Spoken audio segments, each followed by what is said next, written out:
The Galactic Empire of Aurelian had conquered 12,000 star systems without ever needing to raise its voice.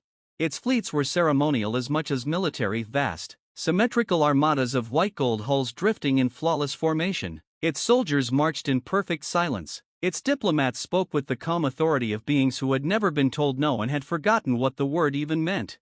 Every species in known space understood the rule: when the Empire arrived, resistance was unnecessary. You surrendered not because you were afraid, but because there was no point not to. So when the Empire's long-range observers detected an unaligned civilization on the far edge of the Orion Spur, one that had somehow gone unnoticed for centuries, the response was routine. Catalog the species. Measure technological level. Deliver first contact protocol. Accept surrender.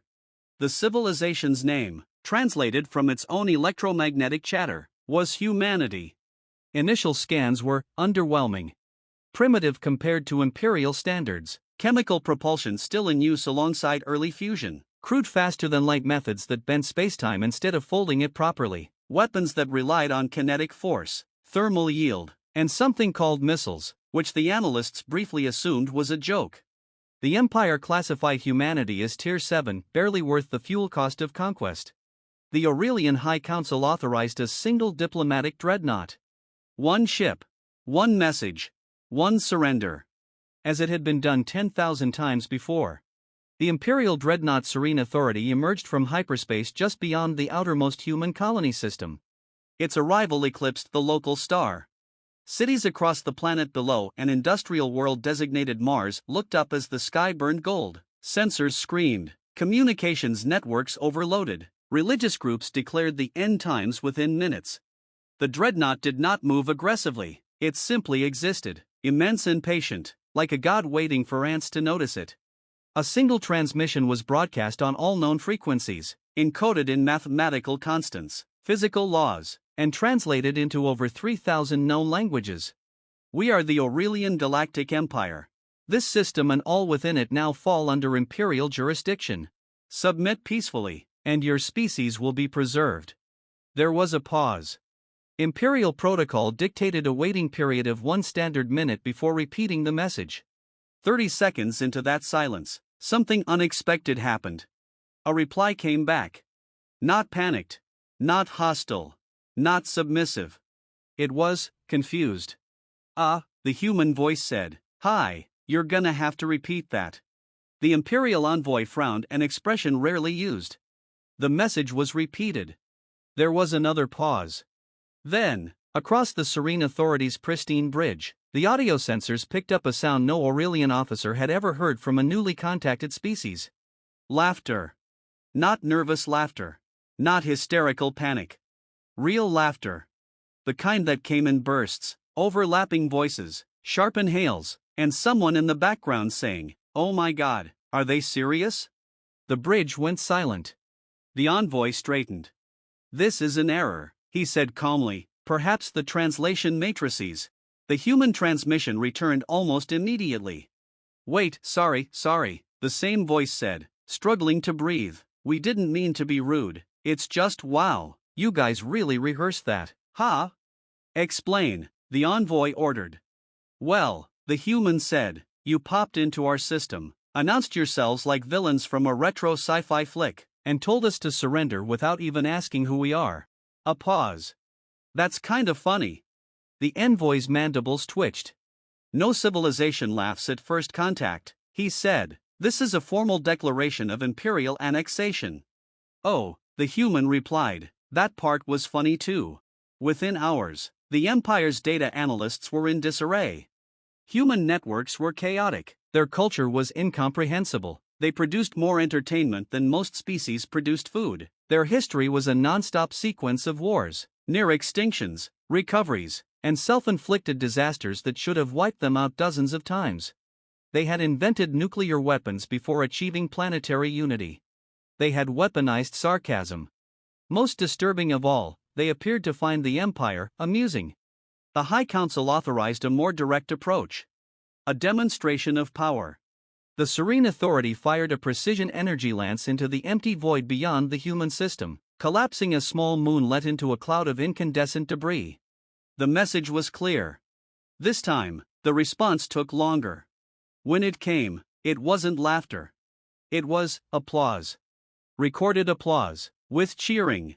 Someone even whistled. Okay, the human voice said. That was pretty cool, gotta admit. The envoy slammed a clawed hand onto the console. You are witnessing a fraction of Imperial might, he said sharply. Your species faces annihilation if it resists. Oh, we're not resisting, the human replied cheerfully. We're just not surrendering either.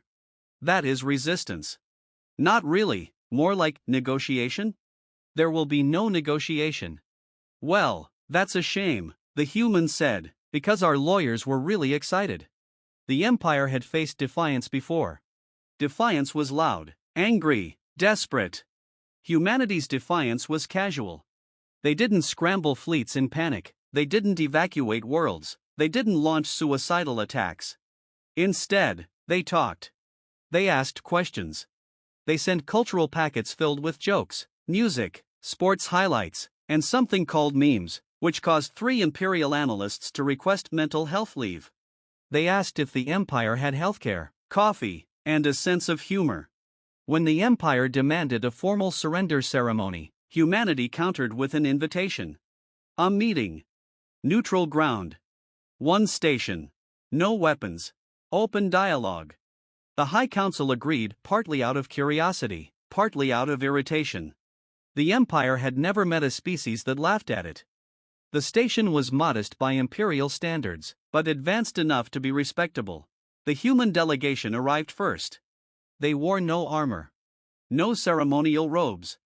Just simple clothing, some with insignia, others with slogans like "We come in peace," mostly, and "Don't panic." When the Imperial delegation arrived, 12 towering figures in ornate exoskeletal regalia, the humans stood. One of them smiled. Wow, he said, you guys really committed to the look. The lead Imperial diplomat ignored the comment. You will now hear the terms of your integration, he declared. The human representative raised a hand. Before that, quick question. Proceed. Do you actually believe you can conquer us? The room went still. Yes, the diplomat said, objectively. The human nodded thoughtfully. Okay, that explains a lot. Explain what? Why nobody ever told you no before? The diplomat bristled. You are a Tier 7 civilization. Your fleets are inferior. Your technology is inefficient. Your weapons are archaic. True, the human agreed, on paper. Then why do you laugh? The human leaned back in his chair. Because you don't know what paper means to us. They showed the Empire footage. Not propaganda. Not threats. History. Human history.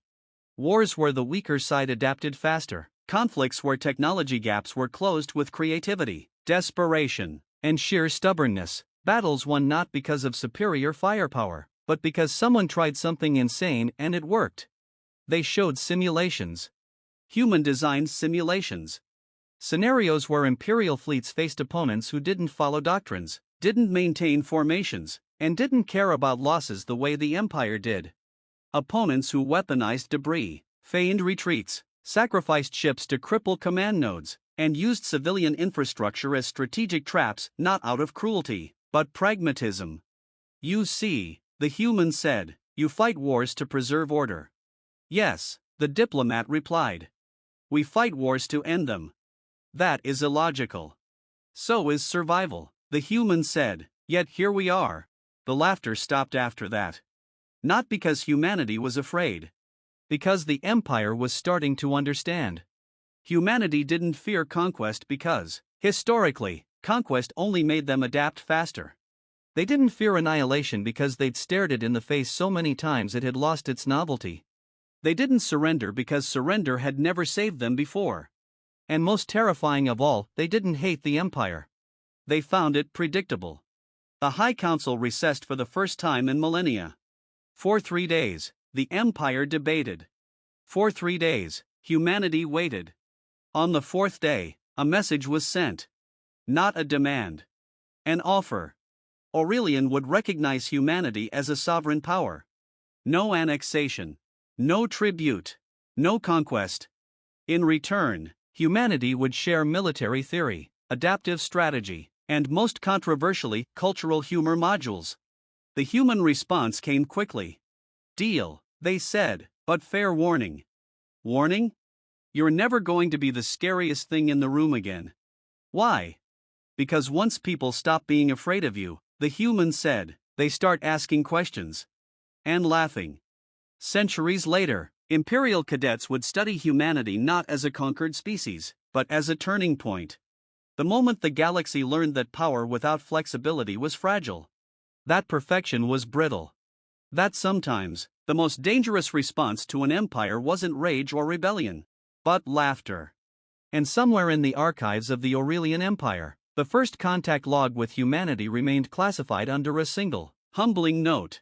Threat assessment revised. Species exhibits extreme resilience, unpredictable tactics, and a deeply unsettling sense of humor. End.